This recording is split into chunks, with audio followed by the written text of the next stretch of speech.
Welcome to my platform. Good morning, good afternoon, good evening, good night, depending on your location. And if you like what I do here, please, after watching, subscribe, put on your notification bell, set it to all notifications so that you'll be able to know when I upload a new video. In this platform, we react to all forms of video. What we do before putting the video, analyze it, and we sit down there to watch it together with you. Then later we'll come to the comment section to talk about it. Of course, everybody is entitled to his or her opinion, but let us always do it constructively in the comment section. Kind of politics, the kind of leadership, the governance in place. When it comes to Africa, I'm sure many people in this audience will have made the same observations.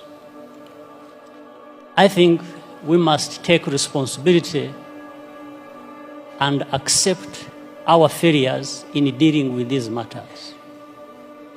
For example, relating to what President Obasanjo has just said, on the case of Boko Haram, or you can use that for many other cases. For me, when I'm watching on television, and I find our leaders who should have been working together all along to address these problems that commonly affect their countries, wait until they are invited to go to Europe to sit there and just,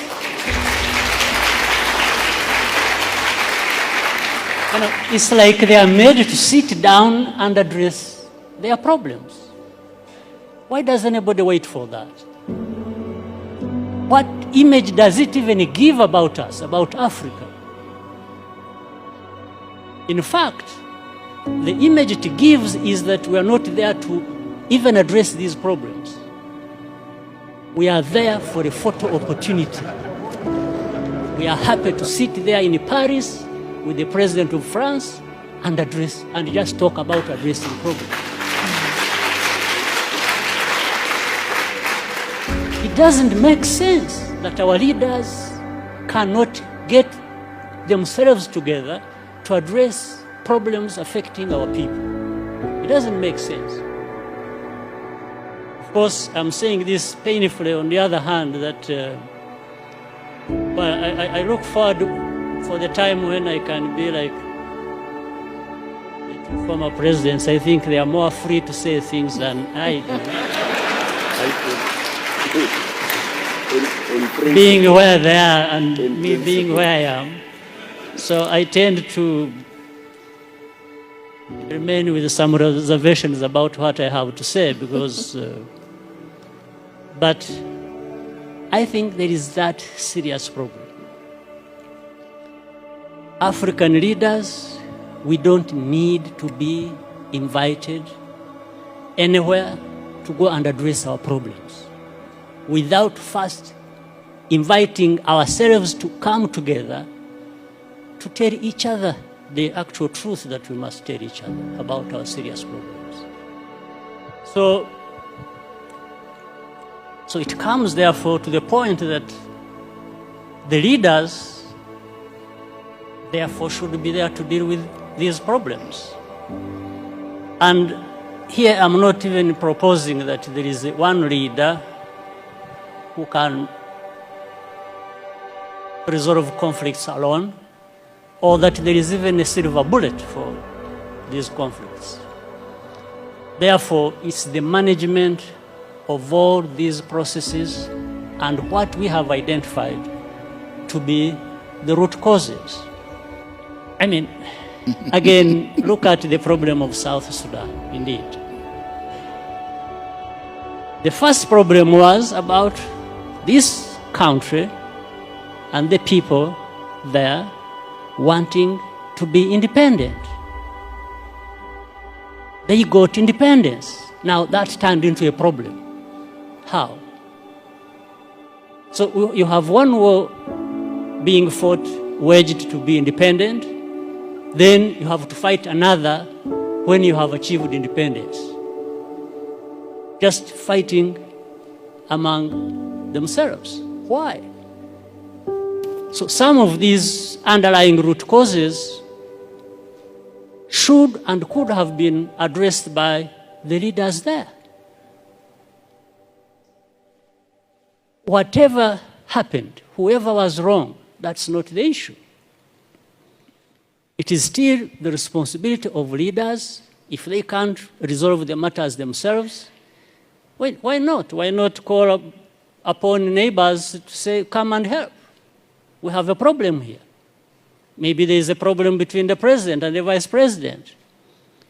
And if they can't resolve it, and each one thinks he's the one who is right and the other is wrong, and they are going to divide the army and government and everybody else to go on either side and start fighting, well, I think in between the time that starts and when it actually happens, something can be done.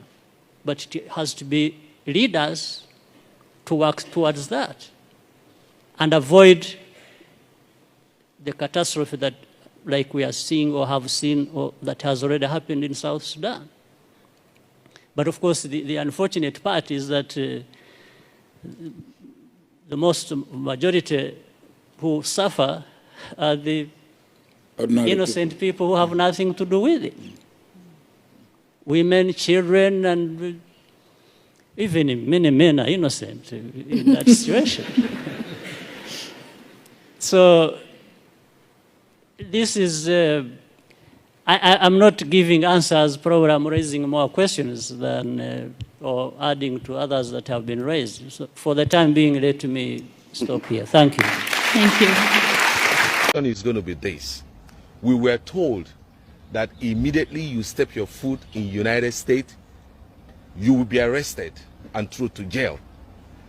They did the same thing. They told us the same thing last year, that he will be arrested. Your own was specifically, and these were some individuals that you will not even expect to hear that from them, saying that immediately you touch your foot here in USA, you will be arrested and sent to jail. My question is this: did anyone harass you at the airport? Were you detained? How did you make it to the United States? I don't think that those people are worthy of a response to start with. Nor do they deserve an answer from me. It was a childish rant, baseless and unfounded, unworkable and unenforceable. There is no way anybody can stop me from going to any country that I want to go to around the world. If nobody stopped me from going to Israel, how can somebody stop me from going to the United States of America? It's not just possible. So as I said, they are inconsequential beings seeking to draw attention to themselves for whatever reason only them can possibly provide answers to. So basically no one harassed you? It is impossible. I was also threatened by someone that used to be the head of whatever we're doing here. I was told that I may be the next online, that I will be taken to court, that I will be put in jail because of money. They even said that you and Uchemefo will be arrested. They even mentioned your younger brother. What was his name again? Your younger brother, Fine Boy. They said that Fine Boy stole IPOB money, that you ran away with IPOB money, that you are having fun. There was a time it was said that they find you eating pizza in Ghana. You know, we have so many IPOB members here in the United States. The weak ones, the gullible ones, most of them fell apart. And after that, there because I was eating pizza. No, the thing is, you know, they said that you were paid off, you know, that you were paid off, that you ran off, that you are living large. It's like they're making mockery of us, we the coordinators, that you see your leader is having fun while you are here contributing money. But the hard question was this, that where is the defense money? But since after you cleared that air, they stopped throwing it at me. What do you have to say about that? As I said, I prefer to fight my enemies, the Fulanis, and those forces of darkness within the zoo. I don't respond to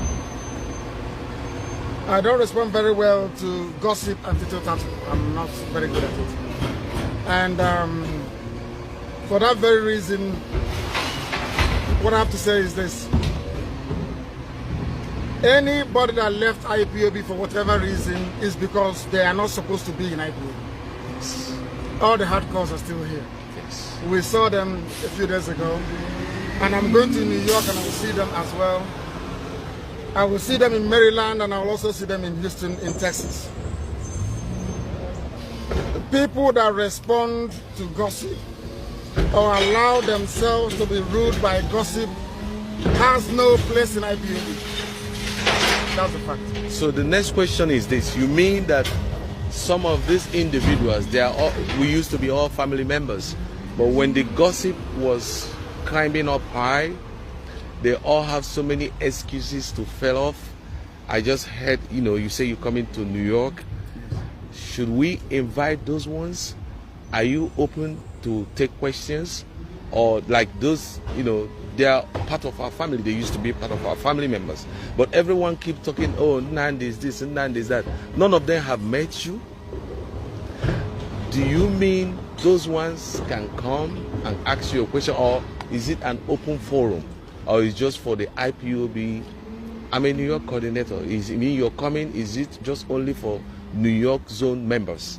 Or is it just for all New Yorkers? I want everybody to come. All New Yorkers to come to our town hall meeting in New York. Okay. And more especially, I want the doubting Thomases and the critics to come. Okay. I want to meet them. Okay. I want to answer their questions. Okay. And hopefully they should be able to answer mine as well. Yes.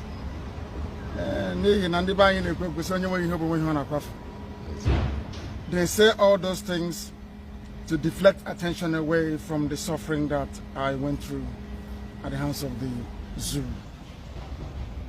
They say all those things so people can forget that 28 men died in my house. They say those things to take your attention away from the fact that I survived an assassination attempt twice, not once. They say all those things to belittle our struggle and the memory of those that have died in trying to uphold Biafra. They do all those things because they are working for the enemy. They say all those things because in their veins is the blood of our Fulani, not Biafran blood.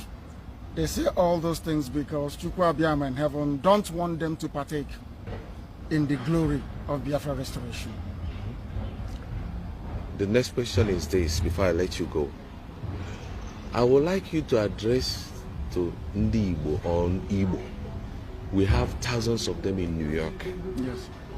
But I don't know what is their problem. But since you're coming to New York, it will be a very good occasion, just a nice one for you to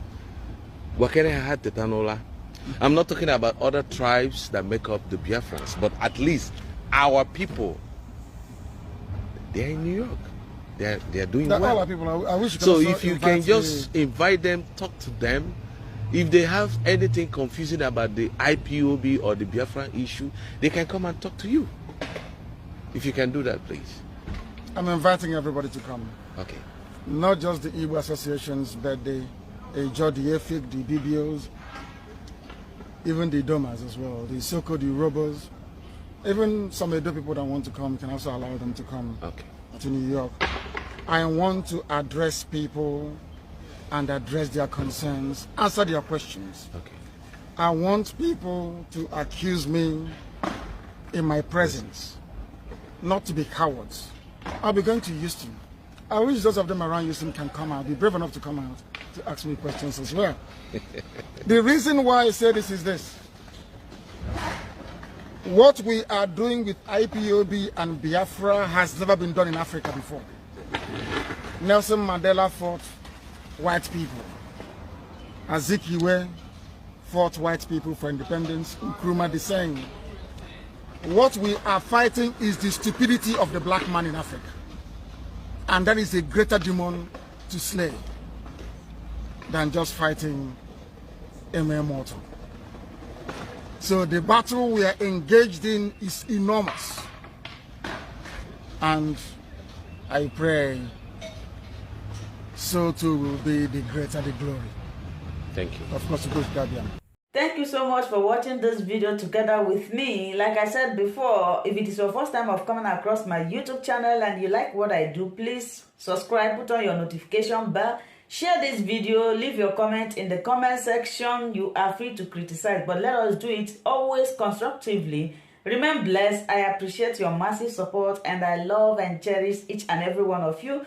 Until I meet you again in my next video, for now we say bye-bye.